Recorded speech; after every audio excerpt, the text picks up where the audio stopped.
2016 traíamos a Valencia un evento internacional en el cual íbamos a mostrar tecnología de comunicaciones móviles y a discutir sobre el futuro, y fue muy importante contar con una sede con este nivel de servicios y de facilidades tecnológicas. Elegimos el Palacio de Congresos porque encontramos el completo todas las necesidades que tiene un congreso de estas características. Este congreso se había celebrado anteriormente en ciudades como Sydney, Washington, Hong Kong. En nuestro caso conseguimos un 20% más de asistentes que en ediciones anteriores. En 2019 tenemos dos eventos en paralelo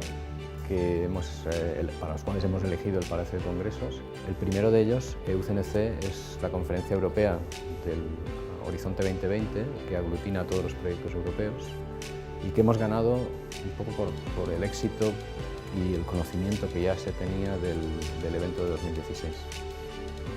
El segundo de ellos es Global 5G Event, es un evento internacional global que organizan las asociaciones industriales de 5G y para el cual fue muy importante contar con la pieza fundamental de esta organización, que es el Palacio de Congresos de Valencia.